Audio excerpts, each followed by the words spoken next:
નવરાત્રી વ્રતમાં આજે નવું શું બનાવવું, તો આજે એ ટેન્શન ખતમ.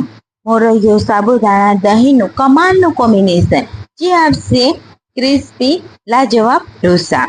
તેની સાથે આપણે બનાવીશું મગફળીની ચટપટ બનતી ચટણી. તમે પણ ખાઈને કહેશો, વાહ, આ છે અસલી વ્રત સ્પેશિયલ ઢોસાની રેસીપી. તો ચાલો રેસીપી શરૂ કરી લઈએ. અહીંયા મેં ગેસ ઉપર એક પેન મૂકી દીધેલી છે. તેમાં આપણે એડ કરીશું 1/4 કપ જેટલા આપણે સાબુદાણાને આપણે હલકા રોસ્ટ કરી લેવાના છે. અહીંયા આપણે ગેસ ઓફ કરી અને તેને આપણે ગેસ ઉપરથી ઉતારી અને તેને ઠંડા કરવા મૂકી દઈશું. હવે મેં અહીંયા મિક્સર જાર લઈ લીધું છે અને તેની સાથે લઈ લીધું છે 1 વાટકી મોરૈયો. અહીંયા આપણે મોરૈયાને મિક્સર જારમાં એડ કરી દઈશું અને જે આપણે સાબુદાણા આપણે રોસ્ટ કરેલા હતા તે પણ એડ કરી દઈશું. હવે આપણે ઢાંકણ ઢાંકી અને તેને આપણે ફાઇન પાવડર તૈયાર કરી લેવાનો છે. તો તમે જોઈ શકો છો મેં અહીંયા એકદમ સરસ એવો ફાઇન પાવડર તૈયાર કરી લીધેલો છે. તમે આને સ્ટોર પણ કરી શકો છો. જ્યારે તમને મન થાય ત્યારે તમે આ ઢોસા બનાવી શકો છો. હવે આપણે તેને ચેક કરી લઈએ તો એકદમ સરસ એવો કરકરો લોટ આપણો તૈયાર થઈ ગયો છે. હવે આપણે તેમાં 1 વાટકી દહીં એડ કરીશું અને 1 વાટકી પાણી એડ કરીશું. એકદમ સરસ એવું ફરીથી આપણે તેને પીસી લેવાનું છે. તો તમે જોઈ શકો છો અહીંયા મેં પીસી લીધું છે. તો અહીંયા બેટર છે તે થોડું ગાઢું છે. તેના માટે આપણે એડ કરીશું 2 વાટકી પાણી અને ફરીથી તેને આપણે મિક્સર જારમાં પીસી લઈશું. એકદમ સરસ એવું સ્મૂથ આપણું આ બેટર તૈયાર થશે અને તમે જોઈ શકો છો અહીંયા એકદમ સરસ એવું બેટર આપણું તૈયાર થઈ ગયું છે. હવે આપણે તેને એક બાઉલમાં કાઢી લઈશું. તો મેં અહીંયા બધું જ બેટર કાઢી લીધું છે અને મિક્સરમાં થોડું બેટર હતું તેમાં થોડું પાણી એડ કરી અને ફરીથી મેં બેટરમાં એડ કરી દીધું છે. તો અહીંયા આપણે 4 વાટકી પાણીની જરૂર પડી છે ઢોસા માટે. અહીંયા આપણે વધારાનું પાણી ઉમેરવાની કોઈ જરૂર નથી. હવે આપણે તેને એકદમ બરાબર મિક્સ કરી લઈશું અને તમે જોઈ શકો છો બેટરની કન્સિસ્ટન્સી આ રીતની છે. હવે આપણે ઢાંકણ ઢાંકી દઈશું અને તેને આપણે અડધો કલાક આપણે રેસ્ટ આપીશું. ત્યાં સુધી આપણે એકદમ ફટાફટ બનતી ચટણી તૈયાર કરી લઈએ. તો મેં અહીંયા ગેસ ઉપર એક પેન મૂકી દીધી છે અને 1 વાટકી મગફળીના દાણા લઈ લીધા છે. મગફળીના દાણાને પણ આપણે એકદમ સરસ એવા ક્રિસ્પી થઈ જાય ત્યાં સુધી આપણે તેને રોસ્ટ કરી લઈશું. તો મેં એકદમ સરસ રીતે રોસ્ટ કરી લીધા છે. હવે તેને આપણે ઠંડા કરવા મૂકી દઈશું.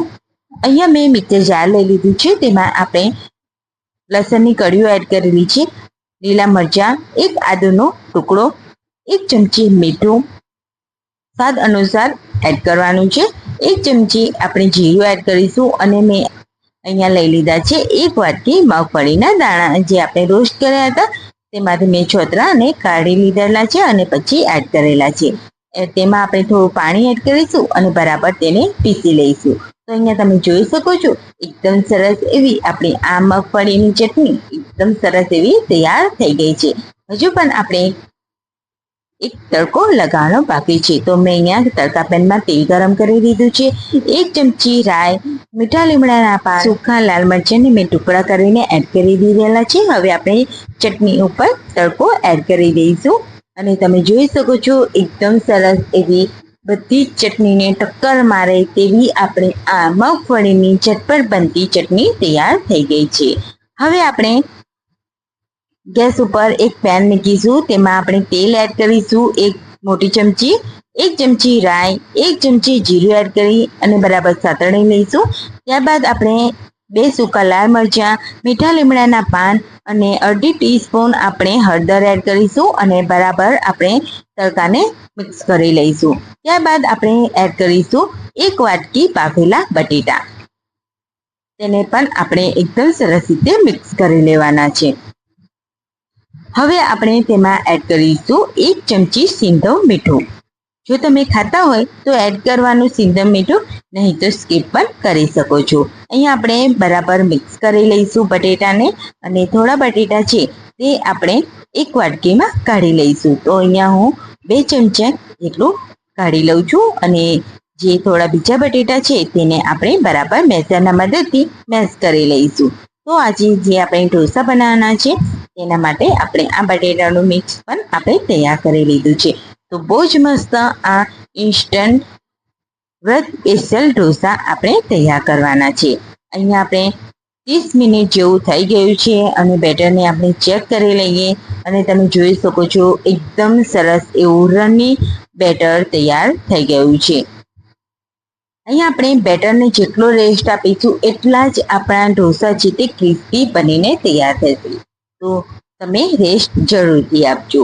અહીંયા આપણે 1 ચમચી સિંધવ મીઠું એડ કરી દીધું છે, અને આપણે બરાબર તેને પણ મિક્સ કરી લઈશું. હવે આપણે ગેસ ઉપર ઢોસાની તવી મૂકી દઈશું. તેમાં આપણે થોડું પાણી છાંટીશું, અને પછી આપણે બેટર એડ કરીશું. તો મેં અહીંયા 1 ચમચાનું બેટર લઈ લીધું છે, અને આ રીતે હલકા હાથેથી આ રીતે એક જ ડિરેક્શનમાં ફેરવીશું. તો અહીંયા આપણે એકદમ સરસ એવું તૈયાર થયું છે બેટર. એટલા માટે આપણા ઢોસા છે તે પણ એકદમ પરફેક્ટ બનીને તૈયાર થશે. હું આજે તમારી સાથે એક સિક્રેટ ટિપ્સ પણ બતાવીશ કે ઢોસા જો તમારી બગડી જતા હોય તો એ બિલકુલ પણ નહીં બગડે. જો હું આજે જે વાત કહેવાની છું એ તમે જો ફોલો કરશો તો તમારા ઢોસા છે તે બિલકુલ પણ બગાડવાના નથી, અને એક જ વારમાં તમે પરફેક્ટ બનાવી જ લેવાના છો. તો અહીંયા આપણે એક ઢોસો તૈયાર કરી લીધો છે. હવે આપણે બીજો ઢોસો પણ તૈયાર કરીશું. તો અહીંયા જે હું આ ઢોસો બતાવી રહી છું તે છે અસલ ટિપ્સ. ઓકે, તો અહીંયા મેં એક ઢોસો ઉતારી લીધો છે. હવે આપણે બીજો ઢોસો બનાવવા માટે પહેલાં તો આપણે તેલને છાંટીશું. અહીંયા પાણી નહીં છાંટીએ, આપણે તેલના છાંટા છાંટી દઈશું તવી પર, અને આપણે બેટરને આ રીતે ફેલાવી લેવાનું છે. હવે આપણે ઉપરથી પણ થોડું થોડું આપણે તેલ એડ કરી દેવાનું છે, અને ખાસ વાતનું એ ધ્યાન રાખવાનું છે કે આપણે જે ગેસની ફ્લેમ છે તેને આપણે મીડિયમ રાખવાની છે, આપણે હાઈ નથી રાખવાની. હાઈ ફ્લેમ પર જો તમે બનાવશો તો તમારા ગોલ્ડન બ્રાઉન નહીં થાય, બ્લેક પડશે. તમારા ઢોસા છે તે બ્લેક પડશે, અને બિલકુલ પણ ક્રિસ્પી નહીં બને. એ વાતનું ધ્યાન રાખવાનું છે. તો આ છે એકદમ પરફેક્ટ ટિપ્સ, જે ઢોસા માટે તમે આ ફોલોઅપ કરશો તો તમારા ઢોસા છે તે બિલકુલ પણ બગાડવાના નથી. અને તમે જોઈ શકો છો અહીંયા મારા ઢોસા એકદમ સરસ એવા ગોલ્ડન બ્રાઉન કલર પણ આવ્યો છે, અને સાથે ક્રિસ્પી પણ બન્યા છે. હવે આપણે બીજો ઢોસો તૈયાર કરીશું. તો અહીંયા હું તવી પર તેલના છાંટાને છાંટી રહી છું. હવે આપણે બેટર એડ કરી દઈશું. આ રીતે એક ડિરેક્શનમાં ફેરવીશું. અહીંયા આપણે પહેલા સાદા ઢોસા બનાવ્યા, હવે આપણે મસાલાવાળા ઢોસા બનાવવાના છીએ. તો અહીંયા મેં બેટરને એડ કરી દીધું છે, અને આપણે જે મસાલાનું મિક્સ તૈયાર કર્યું હતું બટેટાનું તે એડ કરી દઈશું 1 ચમચી, અને આ રીતે ફેરવીશું. તો અહીંયા મેં ફ્લેમ છે તે હાઈ બિલકુલ પણ નથી રાખી, મીડિયમ ટુ લો ફ્લેમ પર જ મેં આ ઢોસાને બનાવ્યા છે. બહુ જ મસ્ત તમારા ઢોસા છે તે બનીને તૈયાર થશે. તો એક વખત જરૂરથી તમે બનાવજો. તો અહીંયા આપણા ઢોસા છે તે બનીને તૈયાર થઈ ગયા છે. તો બહુ જ મસ્ત છે. આપણે તેને સર્વ કરી લઈએ. તો અહીંયા આપણે મગફળીની ચટણી, બટેટાનો આપણે ભાજી તે પણ આપણી તૈયાર છે, અને આપણા મસાલા ઢોસા બનીને પણ તૈયાર થઈ ગયા છે. તો ફ્રેન્ડ્સ, આજની રેસીપી તમને કેવી લાગે છે મને કમેન્ટમાં જરૂરથી જણાવજો. જો તમને ટિપ્સ પસંદ આવી હોય તો એક લાઈક અને ચેનલને જરૂરથી સબસ્ક્રાઈબ કરી લેજો. હવે આપણે સર્વ કરી લઈએ ઢોસાને. બાળકોથી વડીલોને આ ઇન્સ્ટન્ટ ઢોસા ખૂબ જ ભાવશે, અને તમે કોઈ પણ વ્રતમાં આ ઢોસા તમે બનાવી અને ખાઈ શકો છો. નવરાત્રિ સ્પેશિયલ વ્રતમાં આ ઢોસા એક વખત જરૂરથી બનાવજો, અને મને કમેન્ટમાં જરૂરથી જણાવજો.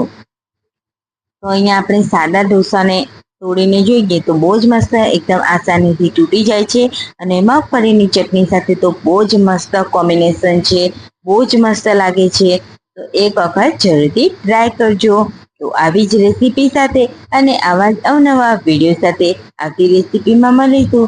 ત્યાં સુધી બધાને આવજો, બાય બાય, અને નવરાત્રિની હાર્દિક શુભકામનાઓનો.